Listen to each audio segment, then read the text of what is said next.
Okay, where is everybody? Are they still? People are dragging it. Come on in, people.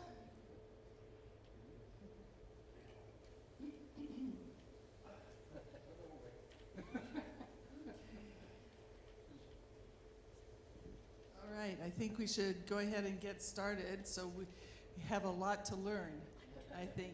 This is Noah Eckert, and he is the Director of Project Development and Management for the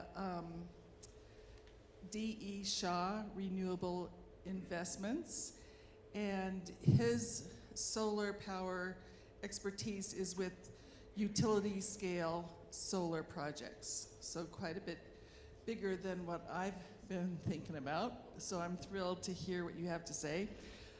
He's been in the business for 15 years, and he's going to talk to us about the transition from the decarbonization of energy systems, so from carbon directed to solar directed. So welcome. Thank you for being here. Thank you. Thank you for having me. So yeah, thank you for the opportunity. I prepared some slides. My understanding is I will give a talk and walk you guys through sort of big picture and then down to specific project level examples. That the specific project that I'm going to talk to you guys about is something that's a real living project I'm working on as we speak. And I'm happy to take questions. I will try my best not to get too technical. If I do start waving hands or whatnot, so I can keep you guys interested and hope you all learn something. Is the speakers on? Can you guys hear me? Do I need to? Okay, sorry. Here, maybe we'll do this. So I'm not, yeah. I like to wander a little bit, so. All right, so there we go. Now I can. All right, next slide, please. So I guess just to add to what Pat said, I've been in solar for 15 years. I started on the commercial rooftop side of the business with BP Solar. BP back in the day had a renewable division. They did wind and solar, and then they left the business and they came back in. And then I've worked for several other renewable / solar. My primary focus over the last 15 years has been in solar versus wind, which is the other sort of big renewable practice. So my title there, Decarbonizing the Energy System with a focus on solar and storage. Next slide. All right, I should have worn my glasses, so I'm going to look this way. So I just have some questions for you guys to think about, and I'll try to answer these throughout. But I will try to go through the presentation and then open it up for questions at the end. But just broadly, like how do we decarbonize our energy system? Since the Industrial Revolution in England way back when and to today, most of the economies, Western advanced economies in the world have all been built on carbon-based power generation. How do we, with climate change and, the cost, the economic piece, there's an environmental, there's a social and economic piece when it comes to the energy system and how it's developed and created the economies in our world, our country and world. I'm going to be focusing on the U.S., not globally, but it's been based on carbon. And I think the big question now is how do we transition away from carbon to different cleaner sources of generation, which can be hydro. In many camps, nuclear is trying to make a renaissance, but the primary ones have been solar and wind generators. So then I'll talk more specifically about large-scale solar and storage and how they get developed and constructed and how they come to be. And then some details on it, like how big they are, how long it takes. Sorry, I'm out of the streaming window. I'm just going to move this. Okay. And then, I think a big question for everybody is always, what does this mean for the reliability of the energy system and the cost? I think those are the big questions we get all the time, and I'm not going to delve into a ton of politics, But I think energy, is a political topic for sure. Certainly climate change is in our country and around the world. But I think there's a lot of work to do. I think costs over the last decade have really come down, which has helped the advancement or maturation of solar and wind. And I think one broad point is the system that was built was based on like large-scale generation, large-scale power plants that we're all probably familiar with. And we have multiple grids in this country. So you may be familiar if you follow some of this stuff or are in the news, but like ERCOT is its own grid. And there's I could go into a whole story about why that's the case. But then there's a Western and an Eastern, what they call intertie. So there's basically like 3 big pieces of the system. And then within the East and West, there's lots of regional markets. Like California has its own market. The Midwest has its own market. And so there's not like a way to easily transfer energy back and forth, specifically electricity in this case, across these systems. And then they all have different rules. So just one, like you may have seen, my parents live in Houston, and a year or so ago, they called it the snowpocalypse, or there was another one, I forget, something with Armageddon, but I forget it now.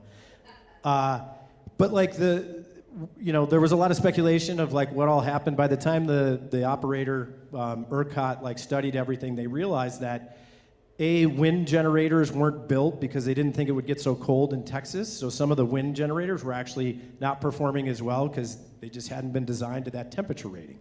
So like they went through a whole winterization thing. How can we improve those sorts of that equipment and those assets?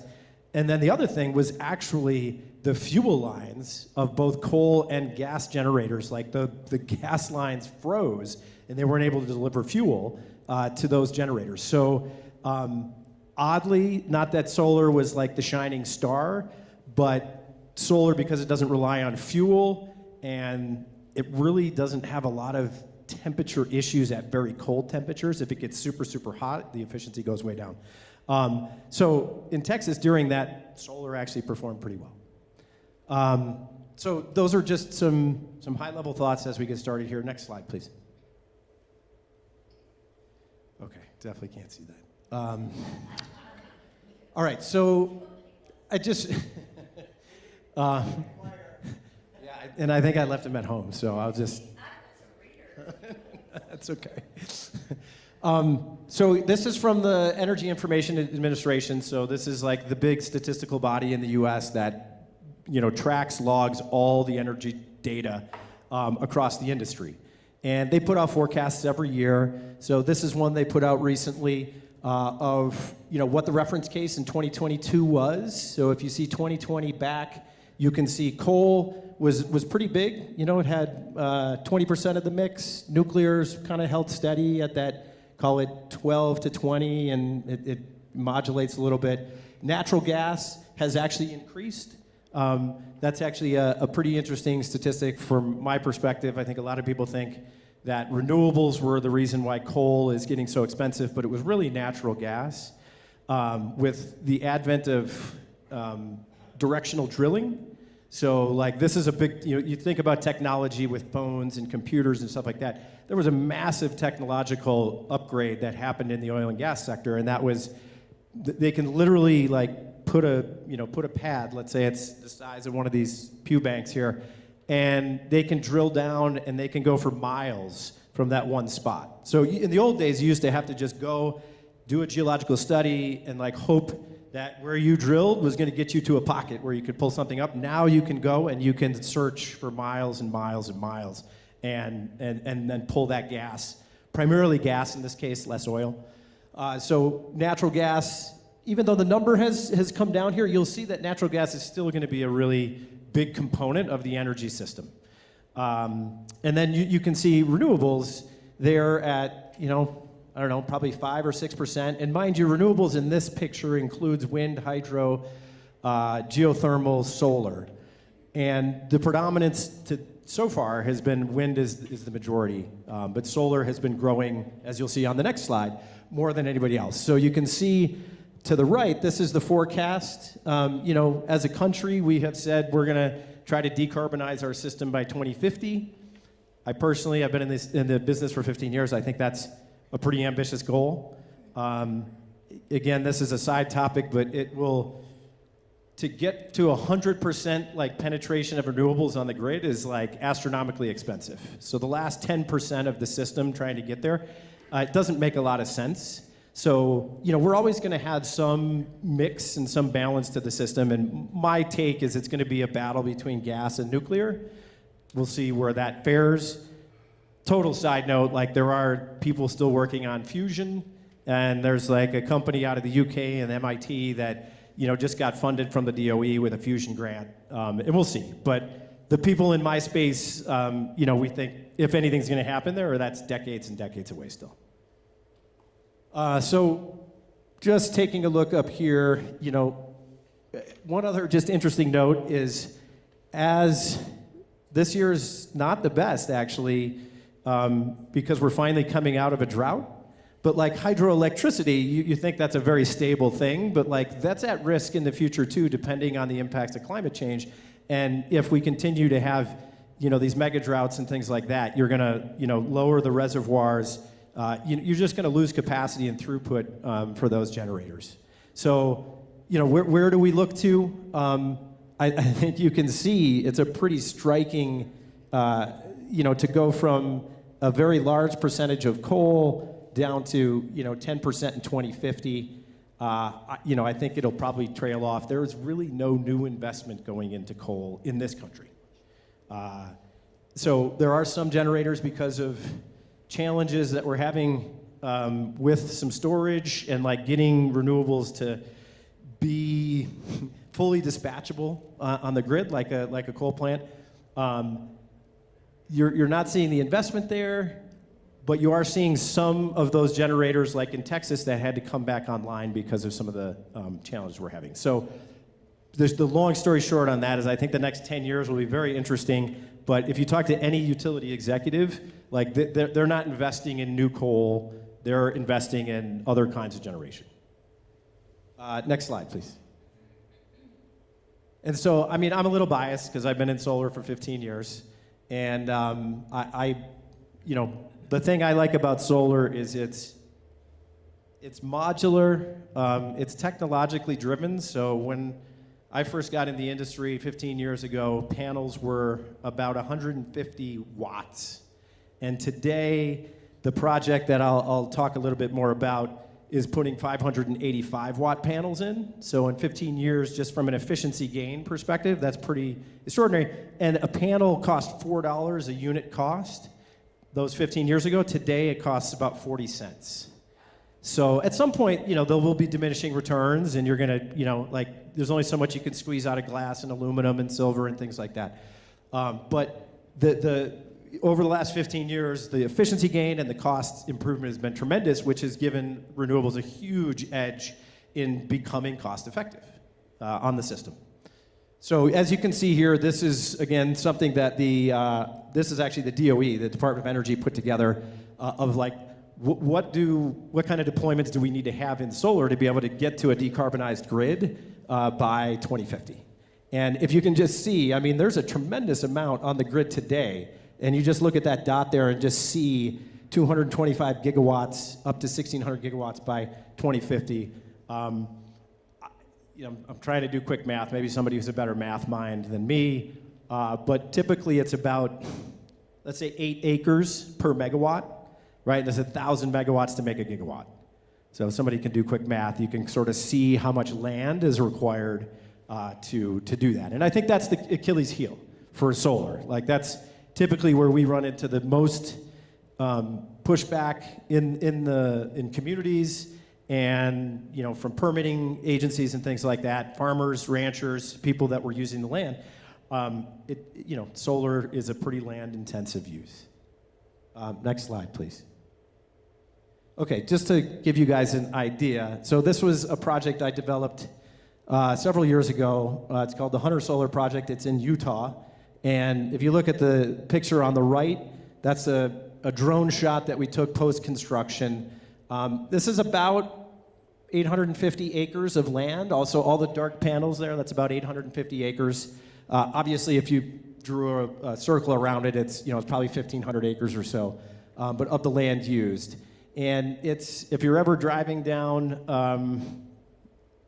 if you're going across I-70 and you come into Utah, I believe it's Highway 6 that takes you north through Castledale and Clawson. There's not a whole lot out there. As you can see, there's a coal plant. So if it's cut off on the picture on the top right there, but if you just went to the right of that, that's where those 3 smokestacks are.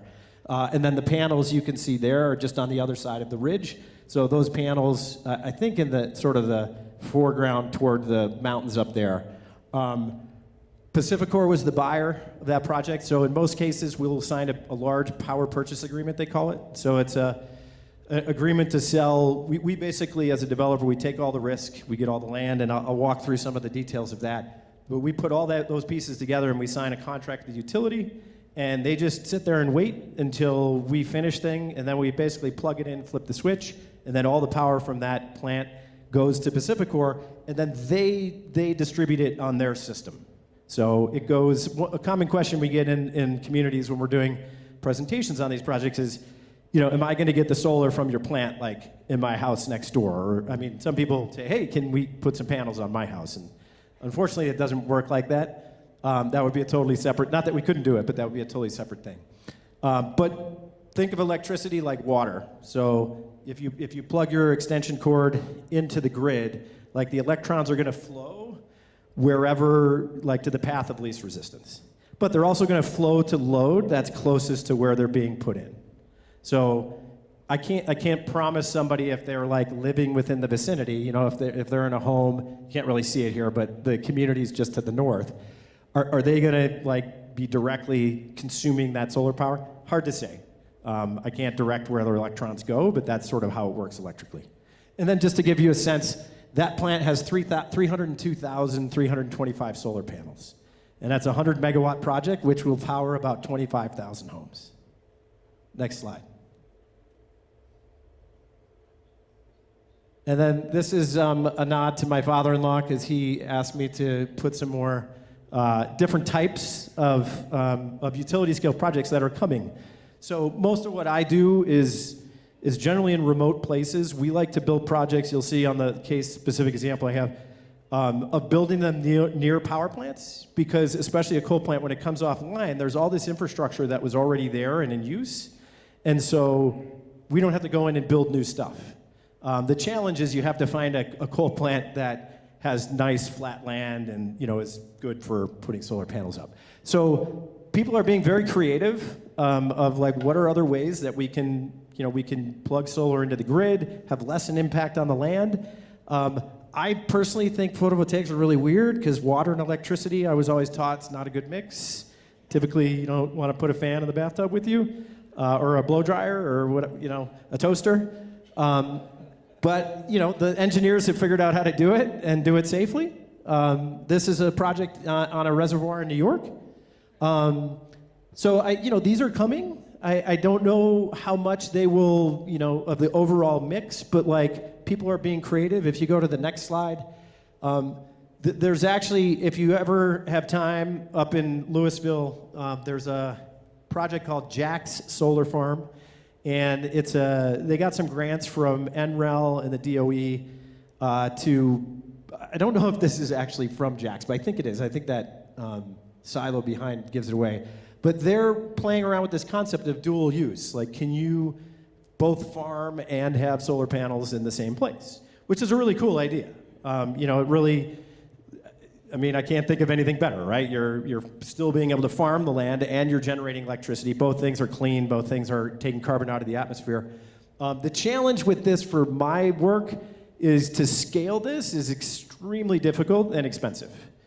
So right now, at least, agrivoltaics, as they call it, is a pretty niche area, but it's something to keep an eye on, and I think it's pretty interesting. I think more people, especially as there's more pushback on, I developed a project in Nebraska, and there was a lot of fierce local opposition to the project because they were very upset about us taking what they consider prime farmland out of service. and putting solar panels to use there. So in that case, if we could have done both, maybe, I don't know that we would have ever made them happy, but maybe it would have helped. Next slide, please. And then, this is really where solar started. Well, take it back. Where it really started was, NASA started it for satellites. That's where solar first came from. And then it was more of an off-grid, like people who have RVs and stuff like that. That was sort of the secondary use. And then it became a rooftop, like both residential and commercial. And so this is where I started my career, was basically working with big warehouses. I did a lot of projects with Walmart, FedEx, those kinds of folks who have big, huge, giant stores with flat roofs. It's a good place that you're not using it for anything else. That was the big push in the early days of solar. It's a little bit more expensive. The nice thing is you get to power the facility right there, and then you can put some of that back on the grid. But if we're truly, this is just my own personal view, if we're truly going to transition the system more to renewables, like it would take a long time to do it on just rooftop alone. So it's going to be a combination of all these things. Next slide. And then this is probably what most people are familiar with. This is rooftop solar. So this is two kinds. The first is really what you see most of, which is the big panels. Those are the same kind of panels we use in the big, huge utility applications. And then there's building integrated, they call it. There's a lot of different kinds of that. You may, if you follow Tesla and Elon Musk, he had this grand idea to do solar shingles. The product was a bit of a flop. Hasn't really taken off. Doesn't mean it won't at some point, but I believe this is a Dow product that they've been working and using for years. So there's different offers and opportunities. The problem between the two is the integrated, which looks much nicer, certainly is more aesthetic, is probably 2 or 3 times the cost. Next slide, please. Okay, so the next ones don't have a lot of pretty pictures, but I'll try not to go. I'll talk through these, and just to give you guys a sense of how projects work and the scale that I work on, and then we'll get to the project that I'm in the middle of trying to get to financing with the lenders for the project, and then to get it into construction. So there's really 2 ways to get a project started. My company, we're a soup to nuts, so we do both our own development work, which we call greenfield development or self-development, and then acquisition. There's a lot of people running around having ideas and starting projects, but then they don't have enough money to move it along. It's a very capital-intensive business. And so, it's a little like software in that case. Like you have a ton of software developers out there that try to make stuff and then sell it to Google or Microsoft and make a ton of money. There's a lot of people that try to do that in solar as well. So you either go out there and try to find projects, or you're doing it yourself. As doing it yourself, you have 2 big considerations. The first one is, who's going to buy the power? That's the most important part. Who's going to buy my product? And an interesting thing has happened in the last decade as particularly big tech like Amazon and Facebook, but everybody to Walmart and others have been trying to green their operations and buy electricity that is green. And you can do this in 2 ways. You can, there's a lot of wind in Texas, and as a renewable unit, whatever it is, generates energy, it produces what's called a REC, which is a renewable energy certificate. And you can take that renewable energy certificate and you can take it to your investors, your customers, and say, look, I have one of these, I'm generating clean energy. So they used to just go out and buy those. But then there became this big push of, well, why don't we invest directly in these things? So we're actually creating new projects instead of just buying stuff from existing projects. And so that was, I thought Clyde turned me off. So that was a big shift in the industry, because for the most part, we were just selling electricity to utilities. And in most cases, we sell the power, because utilities like that, they take less risk. And they don't get as much value when they try to take it out to their investors and try to rate base it, right? We're all part of the rate base, as they call it. We're the payers of the investments that utilities make. So Amazon in particular, I think they're one of the, and Google are like two of the biggest, so they started investing directly. And so in markets, in the West, it's more difficult, but in markets where, like, let's just say ERCOT, where it's a liquid market, it's a tradable market, I can call up Amazon and say, hey, I'm going to develop a plant here for this price, and do you guys want to buy my power? And they say, yes, sounds great. That never happens, but they take us out to bid, and it's competed, and it's a very competitive space. So, the more projects you build relationships and track record. But the big tech companies were all in on this, and they've bought gigawatts and gigawatts worth of solar and wind over the last decade.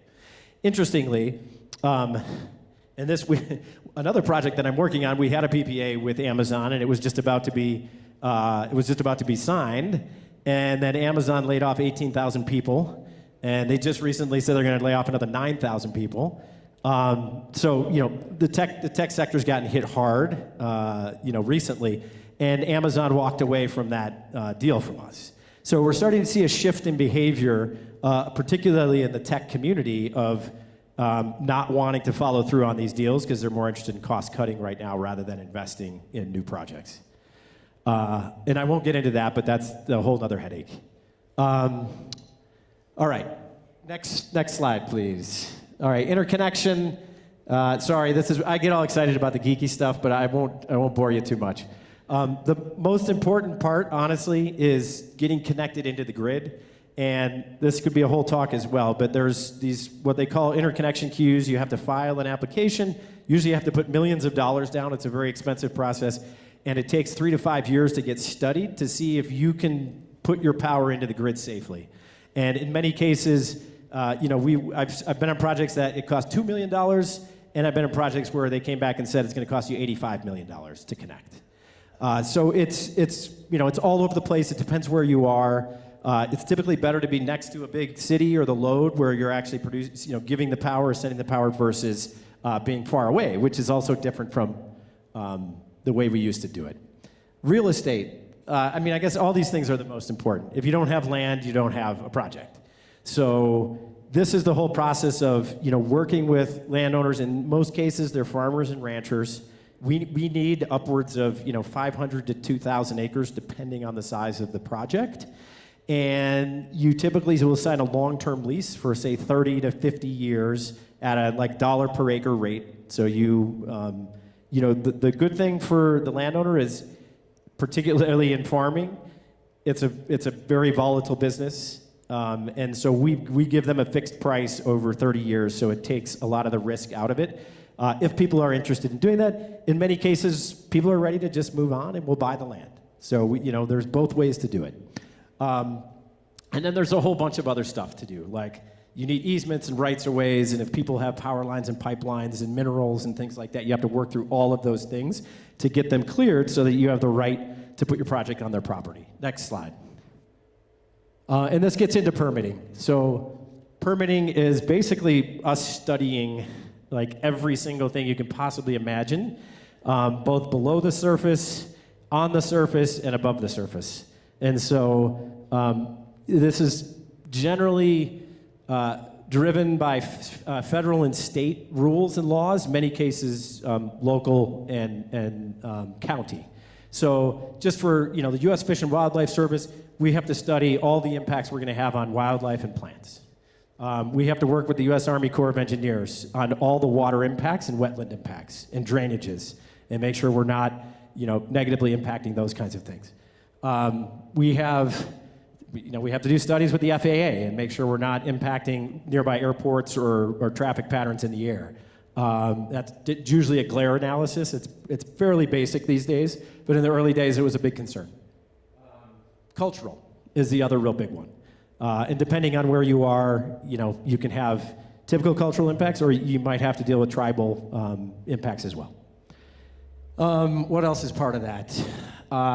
So once you do all those studies, then you need to go to the local authority, and you have to go to their zoning committee and say, are you okay with this use? And usually that's a contentious process because it's a public process, and that's where the local community can jump in, and in many cases, you can just look up solar opposition on the web sometime, and you'll find plenty of examples of communities that come out and can try to kill projects.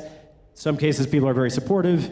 It could go either way depending on where you are, and usually what comes out of that is you have some kind of covenants or obligations or restrictions on the project in terms of what you can do. And then there's always a discussion on sales and property tax. You can't do anything in life without tax. And then last but not least, there's a decommissioning. So at the end of the life, people want to know, particularly the local community, that usually we'll put a bond in place so that for whatever reason, if the company fell apart, the community could call on that bond to have somebody come out and clean up and take up the facility at the end of its life. Next slide. Okay. Two more, and then I promise I'm close. So at my company, we break the world into two simple buckets. It's not so simple, but we have the physical side of the project, and we have the financial side of the project. I generally work on the physical side, but we're a very integrated group because both of them work closely together. And in solar in particular, when I get to finance, I'll go through just a little bit. But I already talked about some of this. So you have the real estate stuff. You have the engineering then, which is really the design of the project, and it has to do with like the civil piece, so that's all the land and grading and topography. And then you have where you're going to put the panels, where all the wiring goes, and then you really, the crux of these projects is what production, what are you going to produce, what are the panels going to produce, and depending on how much they produce, that's how much money or revenue you generate for the project, and how much energy you can get to the utility or whoever's buying it. And then there's two pieces to the plant. There's like the panels, which are basically poles, or piles we call them, rack panels, and then all the wires. And then you have inverters, which change the energy on a panel comes in at DC. So it's DC current, but everything we use in life is AC current.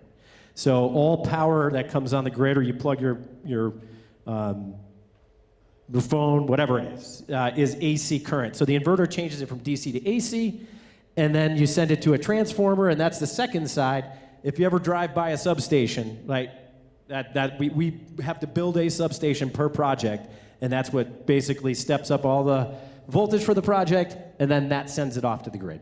Next. So that picture just gives you a sense of scale. Those containers are boxes of modules, and then you can just see the rows upon rows. I think that project is in California, and I think it's probably a couple hundred megawatts, so it's probably a few thousand acres worth of panels. And then, construction, I talked a little bit about this. You have the civil structural, sort of the basic building blocks of the plant. And then one thing that often gets overlooked and neglected, everyone has to do it, but is managing stormwater.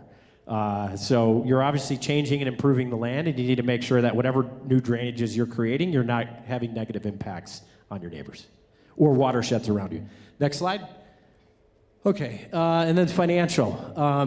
The picture is there just to make us look fancy and complicated. But it is relative, finance, no offense to any finance people here, but finance people typically like to take something that's fairly straightforward, which is just cash in and cash out, as my finance professor in university said. But then they slice and dice it into 4,000 different ways to make money and make it more interesting.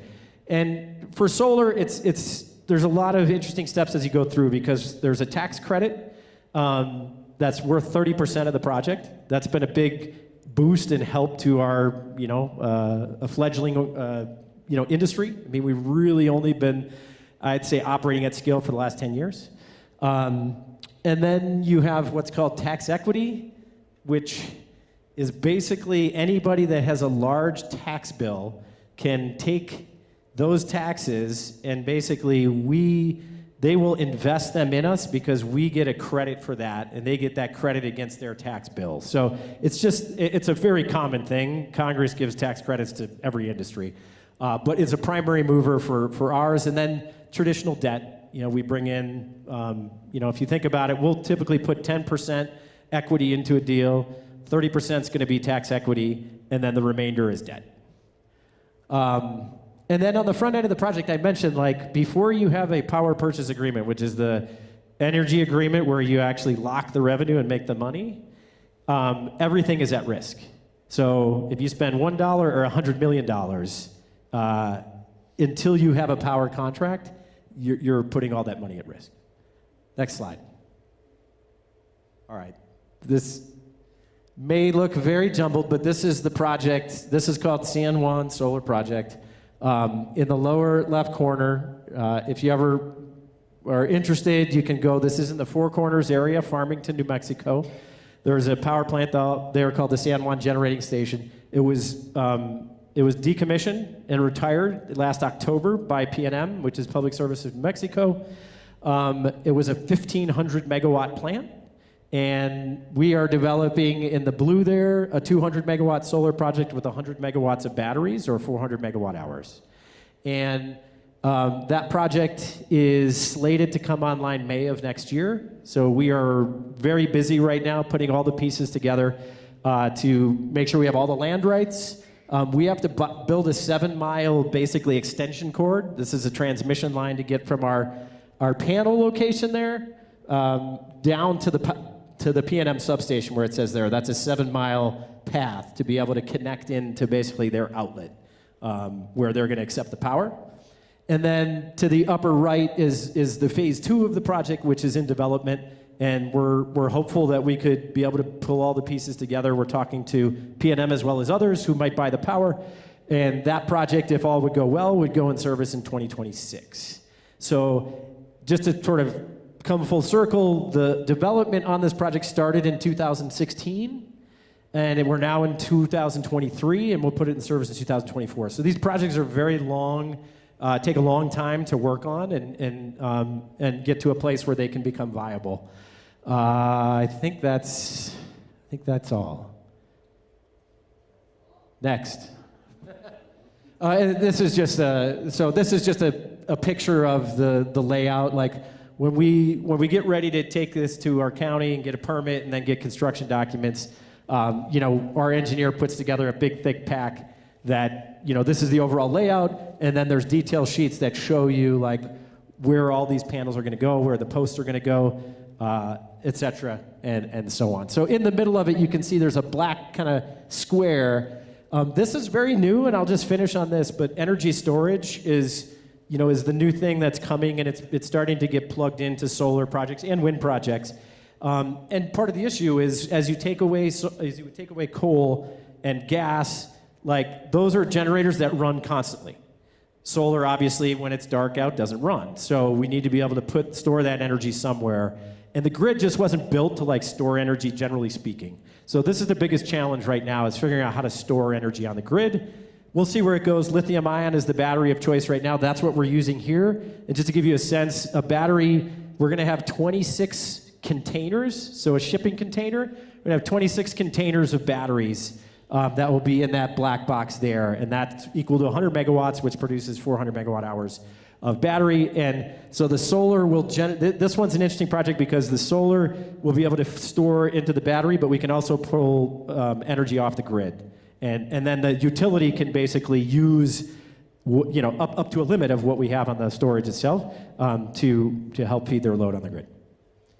And I believe, next slide, yep.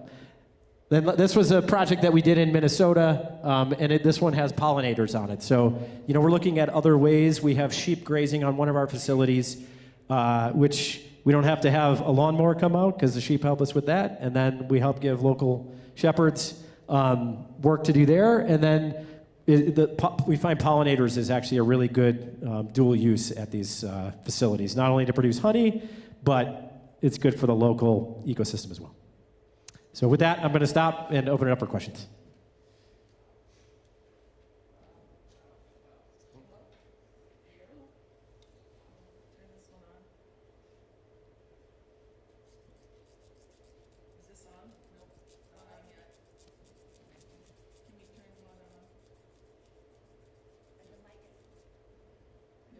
It was working.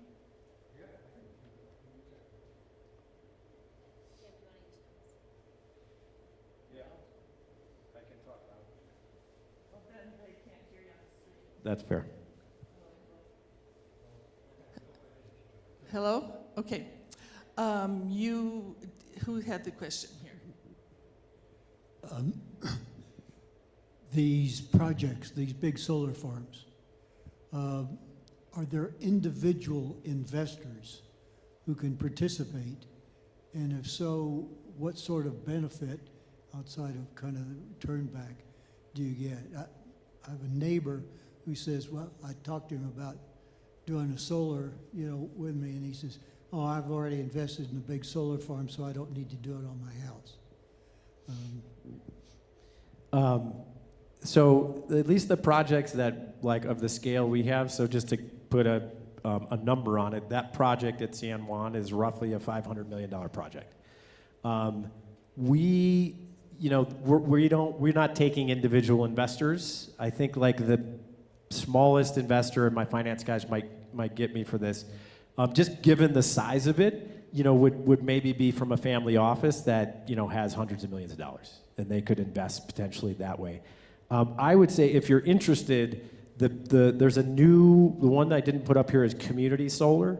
So there's a new, niche, if you will, in the industry called community solar, where if you don't want to put it on your house, there's two ways. If you don't want to put it on your house, like we'll go build, let's say a 20-acre solar farm, and you can buy a share of it. So that's one way to invest, but that's really like you get a credit off your bill from Excel. So we actually don't have solar in our house right now, but we're owners per se of a community solar farm here in the metro area.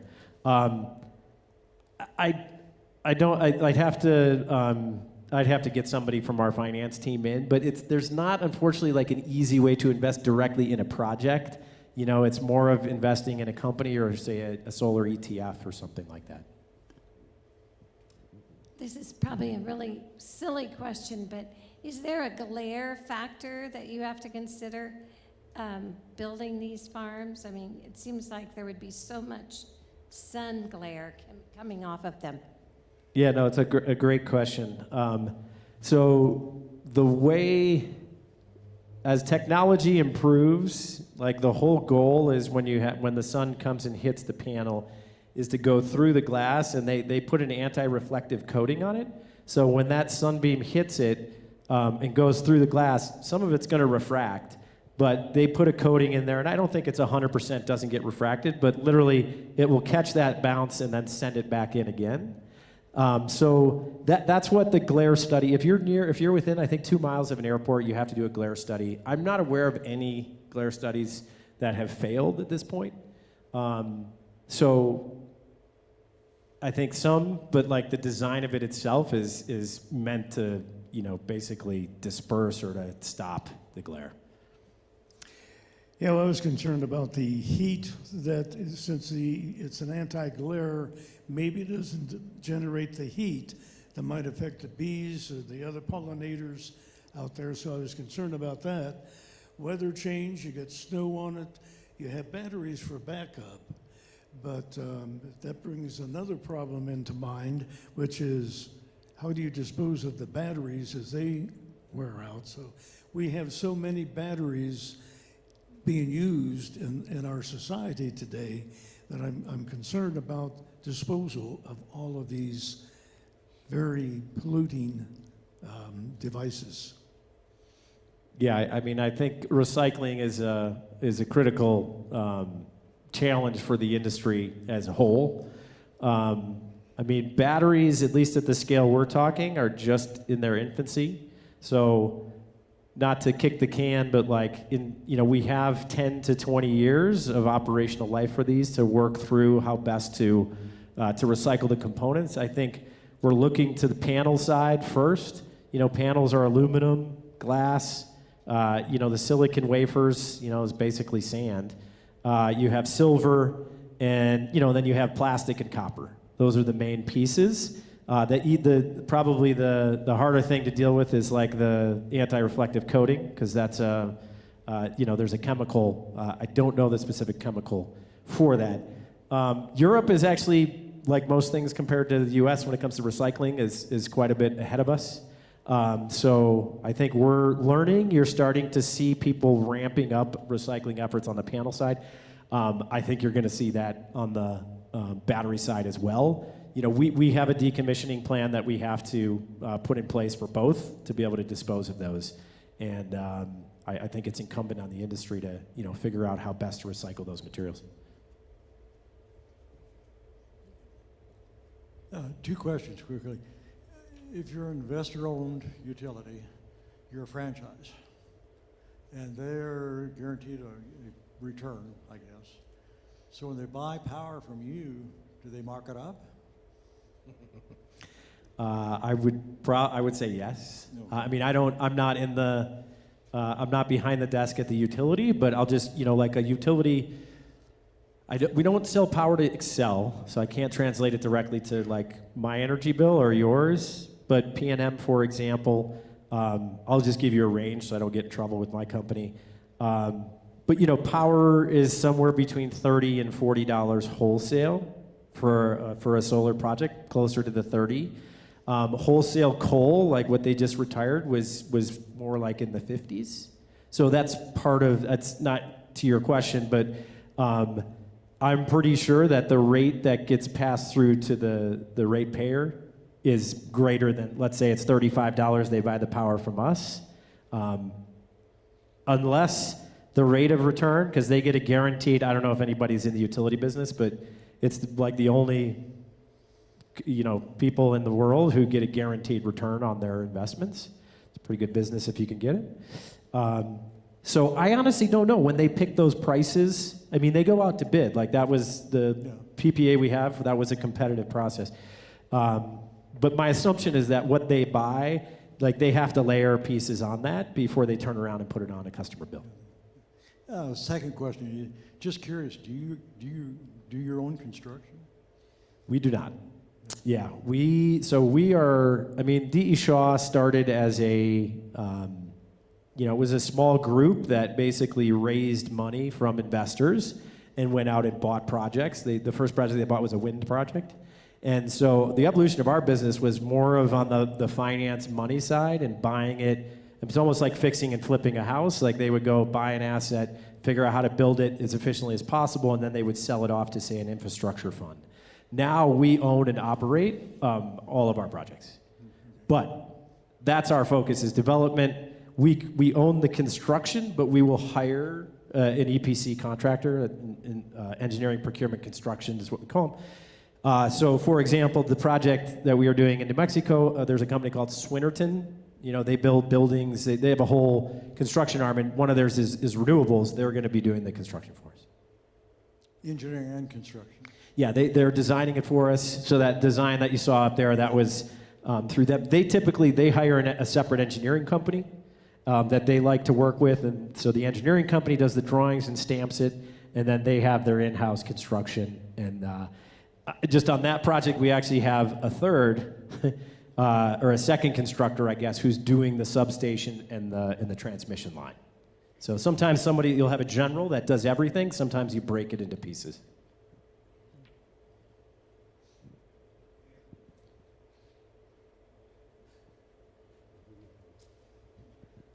I'm looking at the time. We have 5 minutes, and Noah has offered to stay afterwards for those of you that have more questions and would like to talk with him further.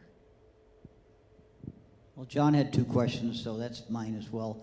You know, you talked about many, many obstacles to a project, many different, from small to large. What's the biggest? Is it political? Is it resistance to change? Is it something else? What's the biggest obstacle you have to getting a project completed? That's a really good question. I think it depends.